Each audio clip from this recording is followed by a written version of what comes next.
This is the Santa Maria Cathedral in Seville. That's the archive. It used to be a market.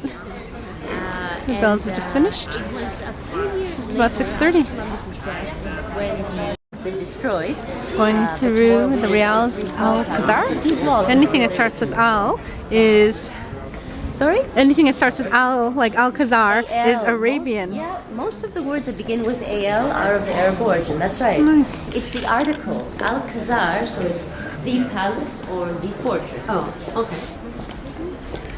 When we go inside, you're going to see. Alcazar. Alcazar is an Arabian word that means palace of thin walls. That's one palace. This is the second palace.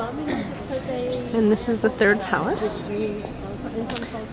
Ferdinand married Isabel of Portugal and they celebrated their wedding there. This is the oldest. It has a lot of Moorish influence. Very intricate stonework there.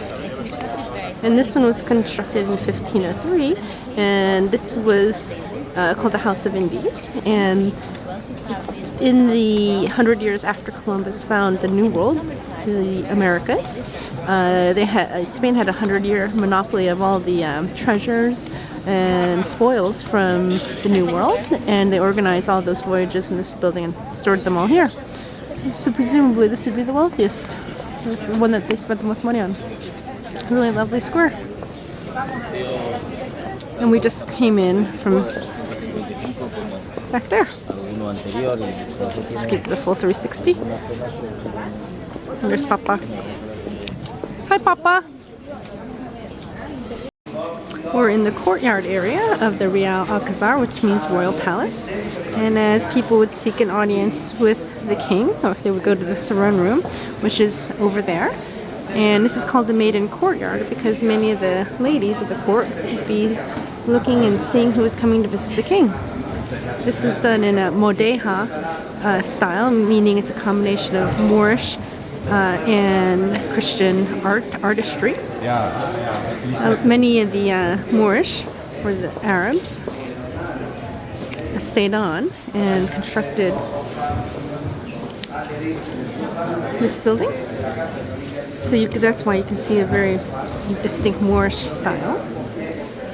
But there are Christian elements. For example, you can see the coat of arms of Leon there, and Castillo, the castle over there. So when you combine those two, the arches are very distinctly Moorish. They're called Modeja. We're in the Doll Courtyard. It used to be open, but they put a sunroof in about 100 years ago, called the Doll Courtyard because of these human faces that look like little Japanese nomads. You see them there at the bottom? I'm zooming in. Because it's got a human person in the architecture, it's clearly a Christian versus an Arabic mosque. And that's because the Christians reclaimed Seville from the Arabs, but the Arabs were left and they're the architects and they're the ones who built the palaces. So they used much of their same style, but also had to incorporate some Christian elements.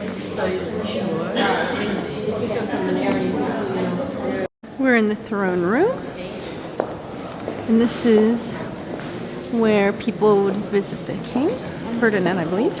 And his throne would be between those two green pillars. They added balconies. It's made of cedar wood from Lebanon. It's called Half an Orange. If you zoom in, you can see the castle and the lion. Castillo and Leon. Very elaborate. This is this elaborate room. The throne room.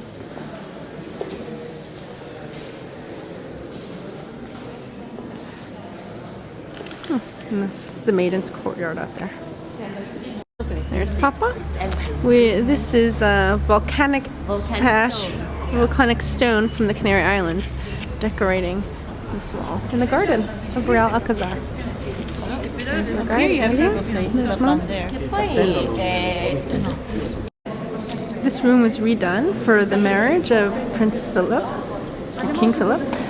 The tiles are made in Seville.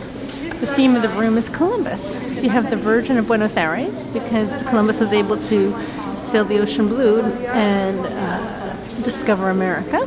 due to good winds. So Virgin of Buenos Aires. Then you see the 3 boats, the Santa Maria, which is what Columbus captained, the Nina and the Pinta, which are what 2 brothers, Piscoscos, something like that, sailed.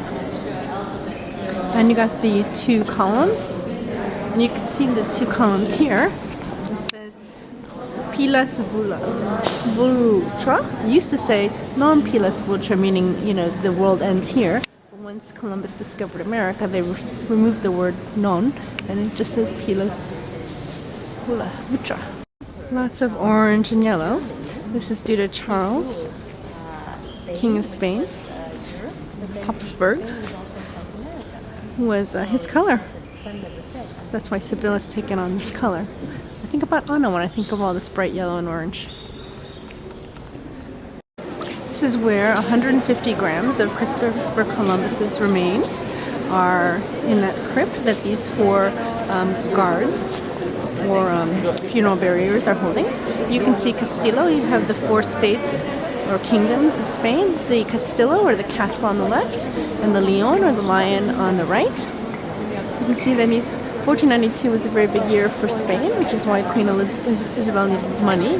So that's the Christianity at the top, the inverted moon at the bottom for Islam, the reconquest of Seville, and Granada was, you can see the pomegranate, or in Spanish it's Granada, was reclaimed. And then you also have Christopher Columbus. The oar represents the discovery of America. And it's here in the central part of the Seville Cathedral. The main part of the cathedral is under construction, so you can only see the walls there. That's where the wealthy would pray. And then there is the choir.